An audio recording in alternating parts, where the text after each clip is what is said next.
शिवाय नमस्तुभ्यम। हर हर महादेव। फ्रेंड्स, हरियाली तीज की हार्दिक शुभकामनाएं आप सभी बहनों को। आप सभी का अखंड सौभाग्य रहे, महादेव की कृपा, माँ पार्वती की कृपा हमेशा बने रहे। फ्रेंड्स, तो आज की वीडियो में जानेंगे हरियाली तीज व्रत का उपाय। हरियाली तीज व्रत में अगर हम सुहाग की सामग्री दान करते हैं तो हमें किस चीज में रखकर दान देना चाहिए, पूजन कैसे करना चाहिए, आइए जानते हैं पंडित प्रदीप मिश्रा जी द्वारा बताया गया उपाय है। उपाय बहुत ही चमत्कारी है। अपने अखंड सौभाग्य के लिए इस उपाय को आप लोग जरूर करिएगा और पूरा वीडियो अच्छा लगे तो लाइक कमेंट शेयर कर दीजिएगा। फ्रेंड्स, हर हर महादेव। आइए जानते हैं उपाय। हरियाली तीज करने वाली माताएं थोड़ा ध्यान से सुनना।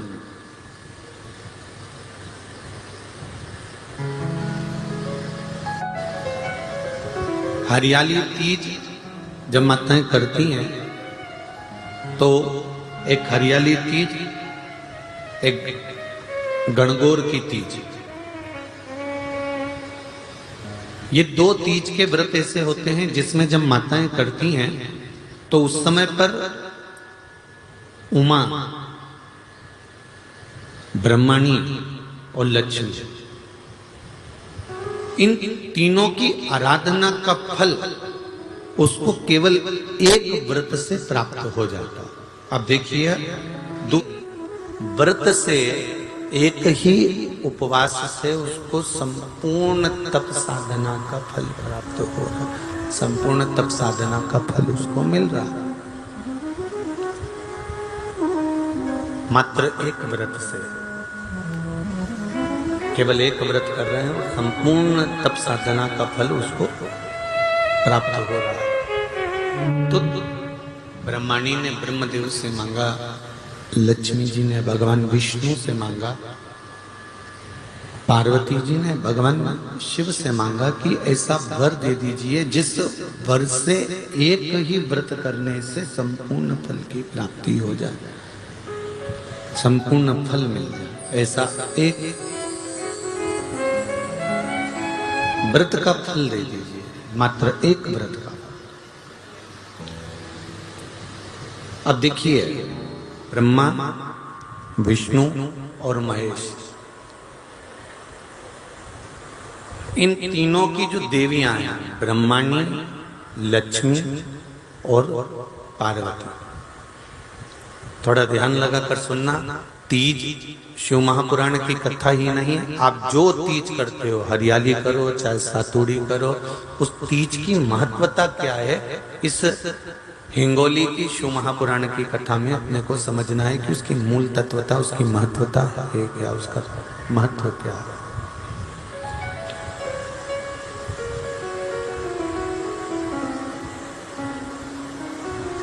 भगवान ब्रह्मा, भगवान विष्णु और भगवान शिव, इन तीनों की जो अर्धांगिनियां, ब्रह्माणी, लक्ष्मी और पार्वती, इन तीनों ने तप कर कर, साधना कर कर ब्रह्मदेव को, भगवान विष्णु को और भगवान शंकर को प्राप्त किया। और तीनों ने प्राप्त कर कर तीनों देवताओं से वर मांगा कि वर हमको ऐसा दीजिए कि हमारे तप साधना का फल नारी को तीज के दिन प्राप्त हो जाए। अब एक बात ध्यान से सुनिएगा, सारे व्रत, आपका अगर स्वास्थ्य खराब हो गया तो आप व्रत छोड़ सकते हो। जितने भी व्रत आप लोग कर रहे हैं पूर्व के, सोमवार, मंगलवार, एकादशी, छठ, पंचमी, चतुर्थी, अगर आपका स्वास्थ्य खराब है तो आप उस व्रत को छोड़ सकते हो, सारे व्रत को छोड़ सकते हो। पर तीज का जो व्रत होता है, ये व्रत एक बार लेने के बाद जब प्राण छूटते हैं तभी ये व्रत समाप्त होता है, अन्यथा बीच में ये व्रत समाप्त नहीं।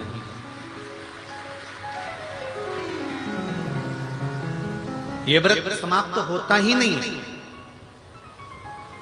अगर शरीर से नहीं बनता कि अब हमारी अवस्था हो गई, अब शरीर से नहीं बन रहा है, तो भले एक पहर की पूजन कर कर, एक पहर का नियम धारण कर कर, एक पहर का स्मरण कर कर, एक पहर का पूजन व्रत धारण करो, और उसके बाद में भले आप थोड़ा सा जो भी आपको लेना है वो कर लो, पर इस व्रत को करना ही पड़ता है। इस व्रत का नियम ही यही है। एक बात और याद रखिए, श्रावण के महीने में सारे व्रत आते हैं, बहुत सुंदर सुंदर। छोटी तीज का व्रत भी आ जाता है, बड़ी तीज का व्रत भी आ जाता है। ये 4 महीना जो व्रत आते हैं, इन व्रतों की मूलता क्यों कही गई है? ये सारे व्रत चतुर्मास के अंतर्गत ही आते हैं, इन व्रत को बाद में भी आ जाना चाहिए, पर नहीं। मूल जो व्रत हैं, पूजन है, अनुष्ठान है, देवी देवताओं के जो पूजन के भाव बताए, कोई चतुर्मास में बताए। इसका कारण क्या है? क्यों चतुर्मास के व्रत की महत्वता होती है? तो कहा, इस चातुर्मास के अंतर्गत स्त्री नारी जो व्रत धारण करती है, हाथों में चूड़ा पहनना, पाँव में पायल पहनना, महावुर लगाना, मेहंदी लगाना, ये जितने छोटी तीज, बड़ी तीज और अन्य तीजों आएंगी, त्योहार आएंगे चतुर्मास में, माताएं हरतालिका तीज हुई, छोटी तीज, बड़ी तीज हुई, भादों के कोई व्रत हुए, अनुष्ठान हुए, छठ हुई, पूजन, जो भी माताएं पूजन करेंगी उसके अनुसार वो हाथों में, शरीर पर 16 श्रृंगार धारण करती हैं, बहुत सारे श्रृंगार धारण करती हैं, और श्रृंगार धारण करने के साथ साथ माताएं अखंड सौभाग्य की वस्तुएं भी इन 30 त्योहार पर दान करती हैं।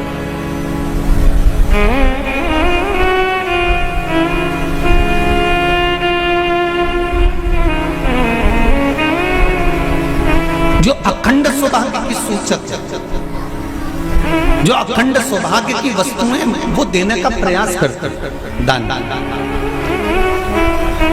क्यों जीजियो, एक बात बताओ, जितने भी माताएं कथा सुन रही हैं और जितने फेसबुक यूट्यूब पर सुन रहे हैं और जितने आस्था चैनल पर सुन रहे हैं, श्रावण के महीने की श्रावण शिव महापुराण की कथा सुन रहे हैं, एक बात दिल से बताना, जितनी सौभाग्यवती माताएं होती हैं, ये संक्रांति पर भी 13 चीजें दान करती हैं, 14 चीजें दान करती हैं।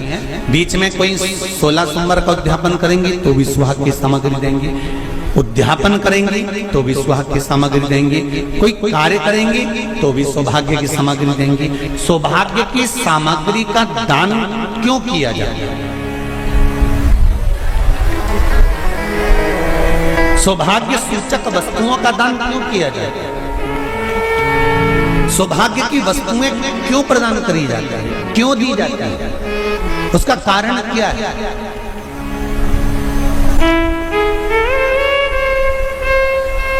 क्यों देते हैं? महाराज, भारत की भूमि की सौभाग्यवती माताओं का एक मन की अभिलाषा रहती है, भारत की भूमि की माताओं की एक अभिलाषा रहती है कि जब उसके प्राण छूटे तो अखंड सौभाग्य धारण करके पति के कंधे पर और पुत्र के कंधे पर शमशान कर।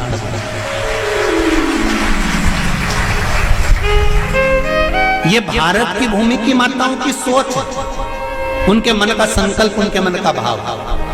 मेरे भारत की माताएं अखंड सौभाग्य की वस्तुएं धारण कर कर अपने आप को गौरवान्वितता महसूस करती हैं, और विदेश की माताएं ये सब वस्तुएं उतार कर गौरवान्वितता महसूस करती हैं।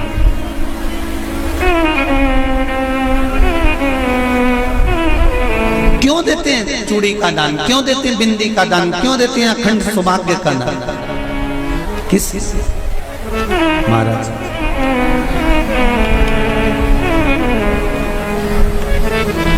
मेरे हाथों में भर भर के चूड़ी रहे, मेरे हाथों में भर भर के चूड़ी, और मैया कोई कामना मस्तक पे चमकती चूनर रहे, मेरे मस्तक पे चमकती चूनर रहे। और मैया कोई काम नहीं, मेरी मांगों में भर भर के सिंदूर रहे, मेरी मांगों में भर भर के सिंदूर रहे। और मैया कोई कामना नहीं, मेरे पाँव एक एक पाँव में जोड़े से बिछुड़ी होना चाहिए, केवल एक नहीं, सिंगल नहीं। वो तो आजकल का फैशन हो गया महाराज, जो केवल एक बिछुड़ी धारण कर लो उसी में फैशन दिखे।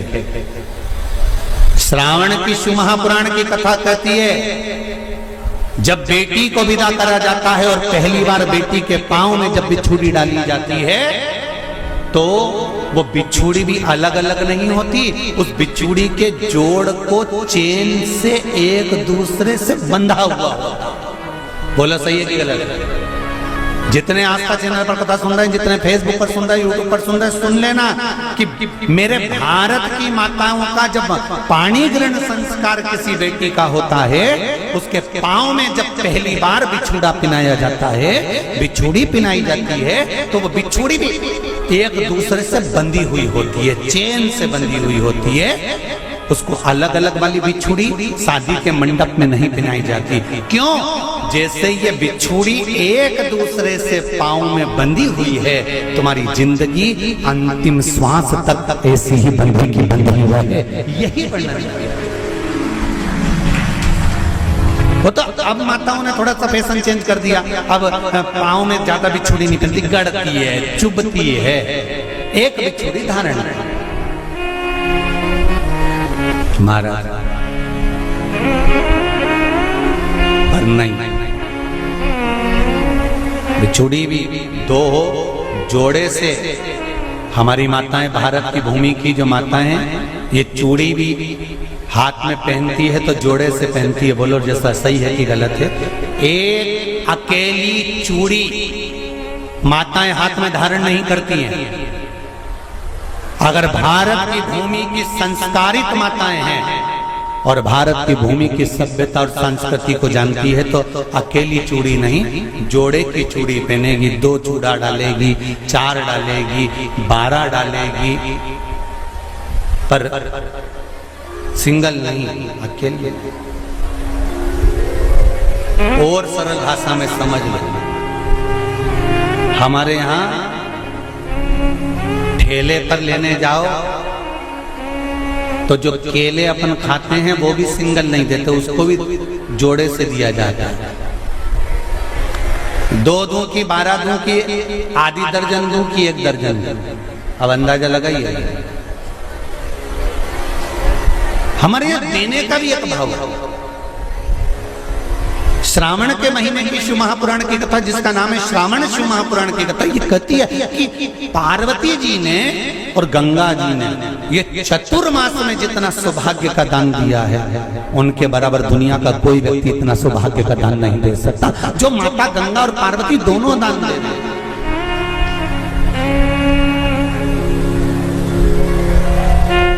प्रतिदिन दे रहे।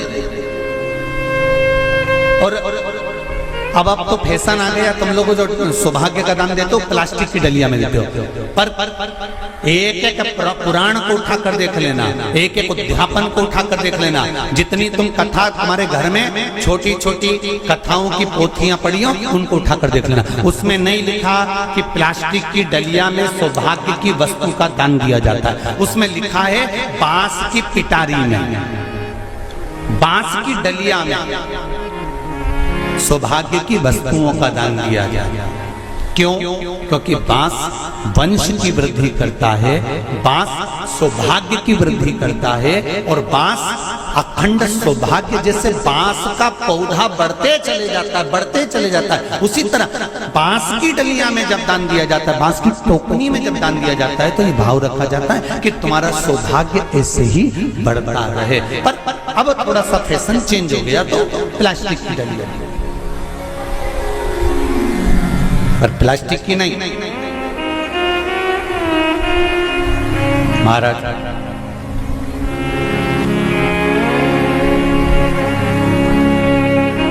शिव तत्व की ओर चलते, शंभु शरणे पड़ी मांगू घड़ी रे घड़ी, दुख काटो दया करी दर्शन। तो गंगा मैया और पार्वती मैया चतुर्मास के अंतर्गत जो त्योहार पड़ता है, चतुर्मास के अंतर्गत जो व्रत पड़ते हैं, ये किसी दूसरे के नहीं है। तीज का व्रत माता पार्वती का, छठ का व्रत माता पार्वती का, चतुर्थी का व्रत माता पार्वती का, ये सारे व्रतों की शुरुआत गंगा और पार्वती ने अपने बल से। बोलो हर हर महादेव। ये अपने बल से बनाने, अपने बल से।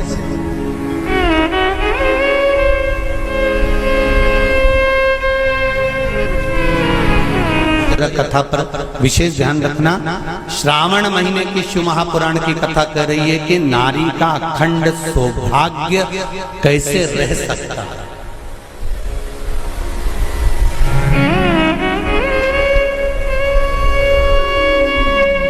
अपने घर के बच्चों को, अपने घर की बेटियों को, बेटों को, अपने घर की बहुओं को, अपने परिवार को कैसे एकजुट कर एक साधना में रखा जा सकता है, वो शिव महापुराण।